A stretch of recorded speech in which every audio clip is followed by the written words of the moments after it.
Pankaj economics में आप सभी का स्वागत है।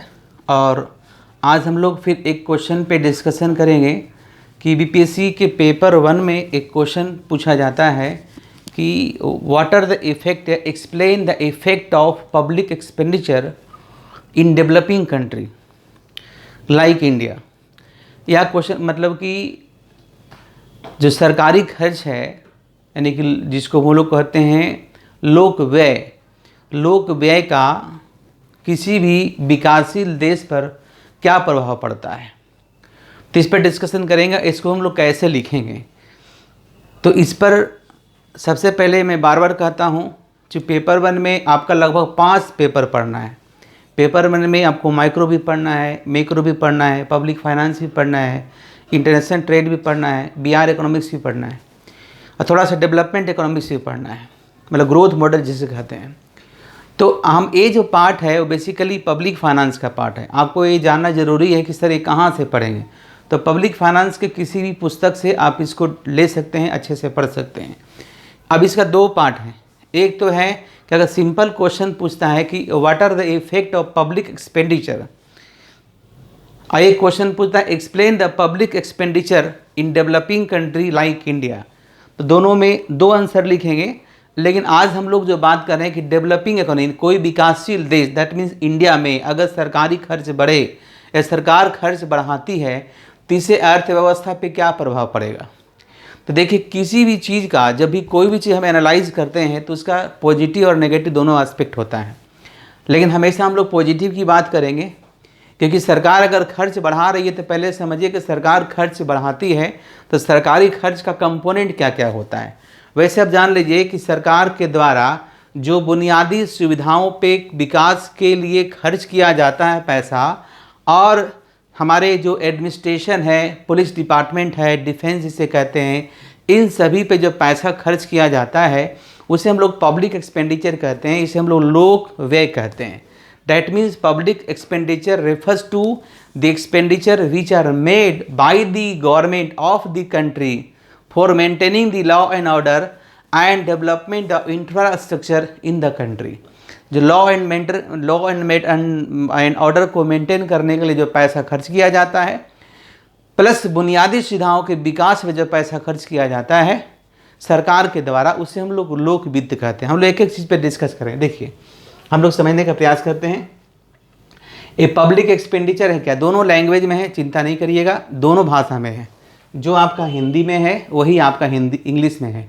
हिंदी मीडियम वाला का थोड़ा शिकायत रहता है, तो समझिए। देखिए हिंदी में क्या है, सार्वजनिक व्यय एक देश की सरकार द्वारा सामूहिक जरूरतों और चाहतों जैसे पेंशन है ना, शिक्षा, स्वास्थ्य, आवास, सुरक्षा, बुनियादी ढांचे आदि पे जो पैसे खर्च किया जाता है उसे हम लोग क्या कहते हैं, उसे हम लोग पब्लिक एक्सपेंडिचर कहते हैं। समझिए, public expenditure is the spending made by the government of a country on the collective needs, सामूहिक जरूरत and want such as the pension provision, such है ना, जैसे कि education, health care, housing, security, infrastructure, इन सभी चीज़ों पे सरकार पैसा खर्च करती है। जैसे आप समझिए कि कर, जैसे कलेक्टिव नीड्स क्या है, जैसे गांव में कुआं खोदवाना, चापाकल गड़वा देना, नाली बना देना, ये सब कलेक्टिव नीड्स है। पार्क बना देना एक किसी एक व्यक्ति का नीड्स है, तो सरकार खर्च करती है। सरकारी खर्च में ये सब चीज़ विकास किया जाता है समाज कल्याण के लिए। या फिर जो ओल्ड हो जाते हैं, जैसे पेंशन 2 तरह का मिलता है, एक होता है रिटायरमेंट पेंशन, एक होता है ओल्ड एज पेंशन। तो हम लोग यहाँ ओल्ड एज पेंशन की बात करते हैं। ओल्ड एज पेंशन को हम लोग ट्रांसफ़र इनकम कहते हैं। जैसे कि आप जब नेशनल इनकम पढ़ते हैं, राष्ट्रीय आय पढ़ते हैं, तो वहाँ पे हम डिस्कस करते हैं कि पेंशन 2 प्रकार का होता है बाबू। एक तो होता है रिटायरमेंट पेंशन, जब ज़िंदगी भर आप नौकरी करते हैं तो उसी से आपका काट छाट के पैसा जो रखा गया उसे पेंशन के रूप में सरकार आपको देती है। लेकिन कुछ लोग ऐसे होते हैं जो नौकरी तो नहीं किए, कुछ भी नहीं किए, लेकिन बूढ़ा हो गए, चलने फिरने में लाचार हैं, खाने पीने में लाचार हैं, वैसे व्यक्ति को सरकार की तरफ से ओल्ड एज पेंशन के रूप में कुछ पैसा हर महीना उसके खाते में डाल दिया जाता है। तो सरकारी खर्च का हिस्सा हुआ। उसके बाद देखिए हेल्थ केयर, जैसे गांव में जो देखते हैं या शहर में जो पीएमसीएच हो, एम्स हो, ये जो पैसा इसमें खर्च होता है आपको तो पैसा नहीं के बराबर लगता है या नॉमिनल लगता है। बहुत सारी दवा फ्री में मिलता है। तो ये सरकार खर्च करती है। हालांकि ये सब पैसा हमारा टैक्स वाला ही पैसा होता है, लेकिन सरकार की जिम्मेदार टैक्स भी जरूरी है। और ये सरकार के खर्च कर, चूँकि जब सरकार पैसा टैक्स लेती है या फिर बॉन्ड से पैसा इकट्ठा करती है तो सरकार का सोर्स ऑफ इनकम होता है।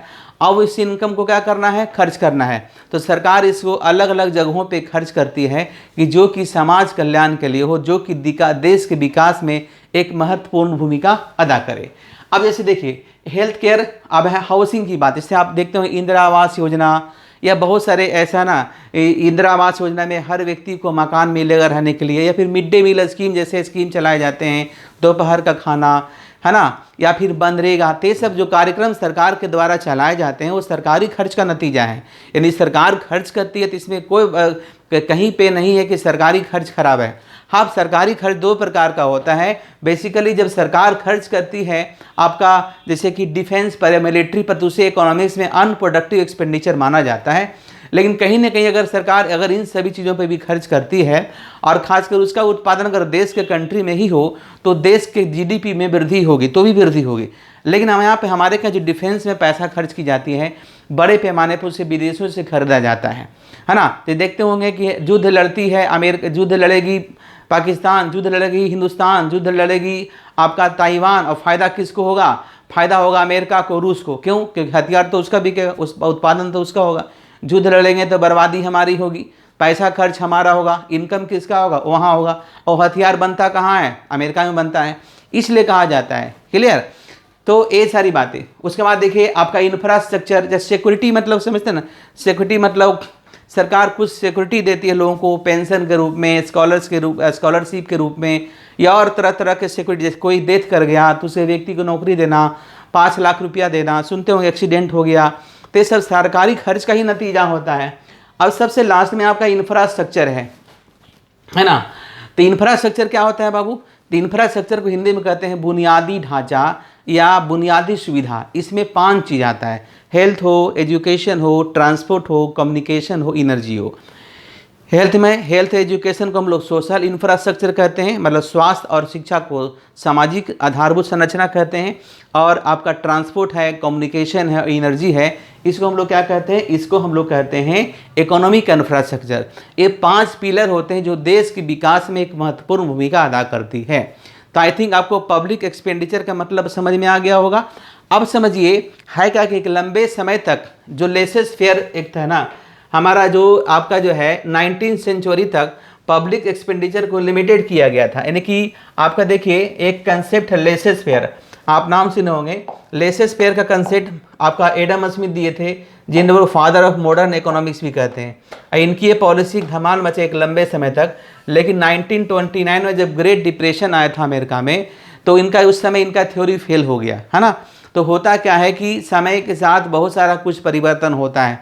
हो सकता है Adam Smith alived at that time, यदि उस समय जिंदा होते तो अपने पॉलिसी में कुछ चेंज करते। जिस समय एडम स्मिथ ने अपनी पॉलिसी को दी उस समय के हिसाब से वो पॉलिसी काफ़ी बेहतरीन था। लेकिन एक व्यक्ति है जेम केन्स, जॉन मेयार्ड केन्स। तो जॉन मेयार्ड केन्स क्या है? तो जॉन मेयार्ड केन्स पहले व्यक्ति हैं, पहले अर्थशास्त्री हैं, जिन्होंने कहा कि अगर मान लिया अर्थव्यवस्था में रिसेशन हो, अर्थव्यवस्था में डिप्रेशन हो और कोई प्राइवेट कंपनियां अपना पैसा अर्थव्यवस्था में लगाना नहीं चाहती है, तो ऐसी परिस्थिति में सरकार को चाहिए कि अर्थव्यवस्था में इन्वेस्टमेंट करे, बुनियादी सुविधा पे, जैसे डैम बनाना, पुल बनाना, रोड बनाना, मकान बनाना, एयरपोर्ट बनाना। इससे क्या होगा? इससे देश में क्या होगा? उत्पादन बढ़ेगा, लोगों को रोजगार मिलेगा और एग्रीगेट डिमांड बढ़ेगा। यानी कि कहते हैं कि एग्रीगेट डिमांड बढ़ाए रखने के लिए सरकार जो है पब्लिक एक्सपेंडिचर करना चाहिए। उन्होंने यहाँ तक कहा था कि अगर रोड बना हुआ है तो रोड को तोड़वा दीजिए, फिर से बनाइए, ताकि लोगों के हाथ में पैसा हो। क्योंकि जब तक डिमांड नहीं होगा तो सप्लाई नहीं होगा। देखिए अभी बहुत सारे चीज़ों का डिमांड ही नहीं है तो सप्लाई कहाँ से हो गया? बहुत सारा कोचिंग बंद हो गया, बहुत सारा स्कूल बंद हो गया, बहुत सारा सोफा बनाने वाला जो छोटा मोटा था बंद हो, कौन कर देगा? पैसे नहीं है लोगों के हाथ में। तो पैसा लोगों के हाथ में रहना जरूरी है। और जो सरकार 2-2 हज़ार रुपये दे रही है वो भी पैसा अगर नहीं देना और नुकसान होगा। इसलिए जो है सरकार जो है पैसा खर्च करती है तो किसी न किसी रूप में आपका जो है वो मार्केट में एग्रीगेट डिमांड को बढ़ाए जाने के लिए, क्योंकि मार्केट में अगर बैलेंस चाहते हैं, इकोनॉमी अगर बैलेंस चाहते हैं तो एग्रीगेट डिमांड को बढ़ाया जाना जरूरी है। क्लियर? तो इस तरह से उसके बाद देखिए, अब देख इसमें जो है ना, इसमें आप जो है इस तरह से नोट्स बनाइएगा। ये PDF मैं आप लोग को भेज दूंगा जो कि काफ़ी मददगार होगा, क्योंकि जब भी कुछ बोलते हैं, मैंने जो कहा उसका एक अच्छा सा नोट्स बना हुआ है, तो पब्लिक एक्सपेंडिचर को अच्छे तरीके से एक्सप्लेन करेंगे। उसके बाद पब्लिक एक्सपेंडिचर में इसका कंपोनेंट क्या है, कंपोनेंट मतलब कंपोजिशन, जैसे दवा खाते हैं तो दवा खाने में क्या कंपोजिशन है, तो पब्लिक एक्सपेंडिचर क्या क्या कंपोजिशन है, क्या क्या इसका आइटम है, ये दोनों लैंग्वेज में लिखा हुआ है, इसका भी चिंता नहीं करना, इसे ब्रीफ में बता दूं।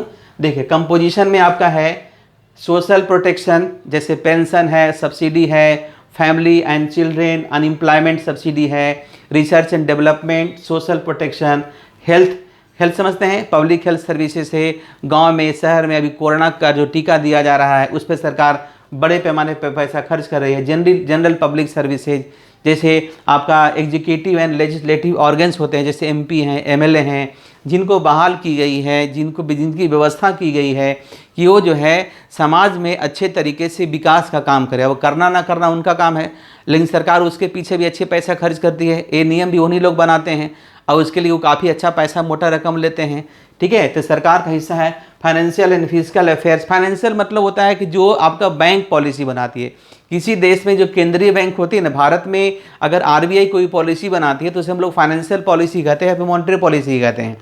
और सरकार जो केंद्र सरकार जो पॉलिसी बनाती है उसके हम लोग फिजिकल पॉलिसी आते हैं। फिजिकल पॉलिसी में जितने तरह का टैक्स है, फिजिकल मतलब सरकारी, फिजिकल पॉलिसी मतलब सरकारी नीति, ठीक है, जिसको हम लोग बोलते हैं राजकोषीय नीति। जितना भी टैक्सेस से संबंधित चीज़ें होती है, जैसे इनकम टैक्स है, वेल्थ टैक्स है, प्रॉपर्टी टैक्स है, GST है, इन सभी का निर्धारण कौन करती है?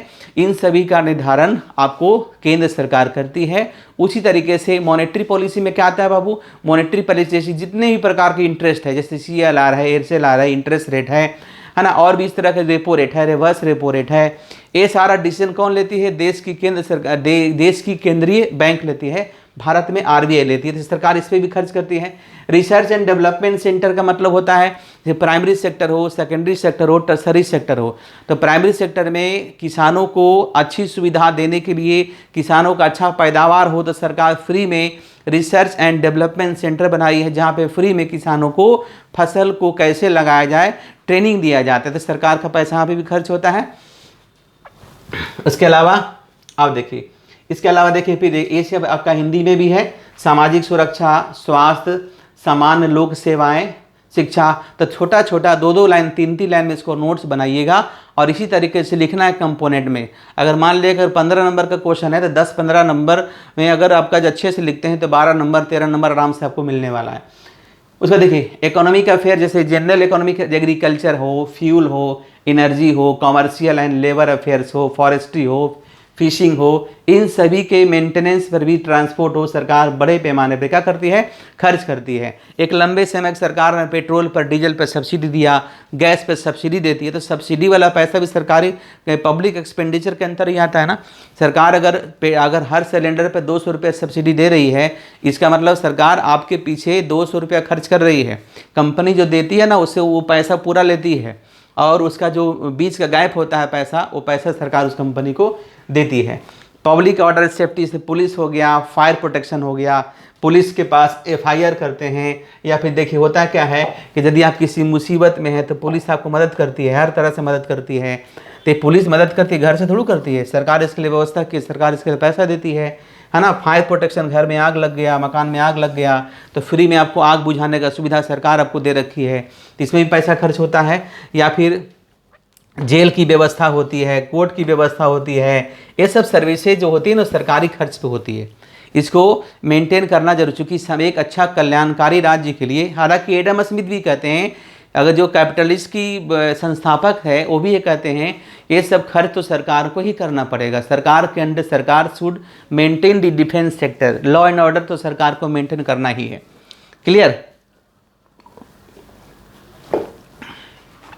उसके बाद जो है डिफेंस में जैसे मिलिट्री फोर्स, मिलिट्री में अच्छे पैसे सरकार खर्च करती है ना। Military defence, civil defence, foreign military aid, यानी कि फॉरेन मिलिट्री में विदेशों को सहायता देखते हुए, श्रीलंका को है या फिर अफगानिस्तान में है, तो पॉलिसी गवर्नमेंट की होती है। सरकार खर्च करती है। आज सरकार दूसरे कंट्री की मदद करती है, कल हमारे ऊपर विपत्ति आएगा तो हमें मदद करते हैं। देखिए घर में नहीं देखते हैं, अब होता है क्या कि घर में आप 10,000 रुपये खर्च नहीं कर सकते किसी काम के लिए, लेकिन अगर किसी बगल वाले व्यक्ति को ज़रूरत है तो आप उसको 10,000 5,000 रुपये दे देते हैं, है ना। मनुष्य दो तरह का लाइफ जीता है ना, एक होता है पर्सनल, एक होता है प्रोफेशनल, एक होता है सामाजिक जीवन। तो सामाजिक जीवन चलाने के लिए सरकार को दूसरे कंट्री से संबंध अच्छे हो तो दूसरे कंट्री में भी छोटे मोटे देशों को, या कोई बड़ा कंट्री भी हो, अमेरिका जैसा भी देश हो, या अगर विपत्ति में हो तो सरकार, हर देश की सरकार ऑफर करती है, मदद के लिए करती है। यदि भी उसके पास नहीं फिर भी मदद करने का ऑफर करती है। उसी तरीके से देखते होंगे जब आप समाज में रहते हैं और किसी व्यक्ति के पास पैसे की ज़रूरत है, अगर आपके पास पैसे नहीं है तो दूसरा से लेके देते हैं, क्योंकि आपका एक ज़रूरी आइटम आता है ना, एक ज़रूरी एक जिम्मेदारी है। तो इसी तरह सरकार जो है जिस तरीके से एक परिवार है, उसी तरीके से एक राज्य है, उसी तरह से एक देश है।